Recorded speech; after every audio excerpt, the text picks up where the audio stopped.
Clip number 1288۔ اس clip میں آپ قرآن پاک کی سورہ صاد کی آیت نمبر 30 سے 33 تک کی تلاوت، ترجمہ قرآن اور تفسیر قرآن صراط الجنان سماعت فرمائیں گے۔ بسم اللہ الرحمن الرحیم۔ ترجمہ، اللہ کے نام سے شروع جو نہایت مہربان رحمت والا ہے۔ وَوَهَبْنَا لِدَاوُودَ سُلَيْمَانَ نِعْمَ الْعَبْدُ إِنَّهُ أَوَّابٌ۔ ترجمہ، اور ہم نے داؤد کو سلیمان عطا فرمایا، وہ کیا اچھا بندہ ہے، بے شک وہ بہت رجوع کرنے والا ہے۔ وَوَهَبْنَا لِدَاوُودَ سُلَيْمَانَ، اور ہم نے داؤد کو سلیمان عطا فرمایا۔ ارشاد فرمایا کہ ہم نے حضرت داؤد علیہ السلام کو فرزند ارجمند حضرت سلیمان علیہ السلام عطا فرمایا۔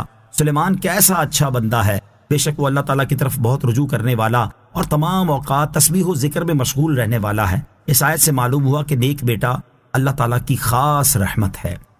اذ عرض علیہ بالعشی الصافنات الجیاد فقال انی احببت حب الخیر عن ذکر ربی حتی توارت بالحجاب ردوها علی فطفق مسحا بالسوق والاعناق۔ ترجمہ، جب اس کے سامنے شام کے وقت ایسے گھوڑے پیش کیے گئے جو 3 پاؤں پر کھڑے اور چوتھے سم کا کنارہ زمین پر لگائے ہوئے تھے، بہت تیز دوڑنے والے تھے، سلیمان نے کہا مجھے اپنے رب کی یاد کے لیے ان گھوڑوں کی محبت پسند آئی ہے۔ پھر انہیں چلانے کا حکم دیا یہاں تک کہ وہ نگاہ سے پردے میں چھپ گئے۔ پھر حکم دیا کہ انہیں میرے پاس واپس لاؤ۔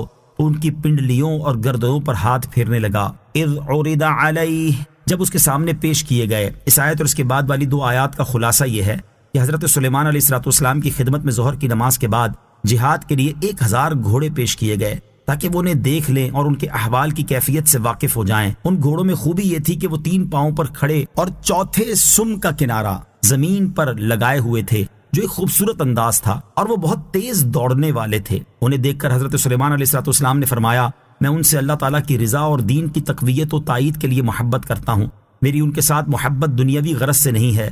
پھر جب حضرت سلیمان علیہ السلام نے انہیں چلانے کا حکم دیا یہاں تک کہ وہ نظر سے غائب ہو گئے، پھر حکم دیا کہ انہیں میرے پاس واپس لاؤ۔ جب گھوڑے واپس پہنچے تو حضرت سلیمان علیہ السلام ان کی پنڈلیوں اور گردنوں پر ہاتھ پھیرنے لگے۔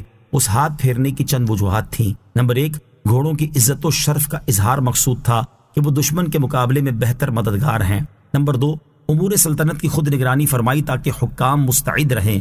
نمبر 3، آپ علیہ السلام گھوڑوں کے احوال اور ان کے امراض و عیوب کے اعلیٰ ماہر تھے، ان پر ہاتھ پھیر کر ان کی حالت کا امتحان فرماتے تھے۔ بعض لوگوں نے ان آیات کی تفسیر میں بہت سے غلط اقوال لکھ دیے ہیں جن کی صحت پر کوئی دلیل نہیں، اور وہ محض حکایات ہیں جو مضبوط دلائل کے سامنے کسی طرح قابل قبول نہیں، اور یہ تفسیر جو ذکر کی گئی ہے یہ الفاظ قرآنی سے بالکل مطابق ہے۔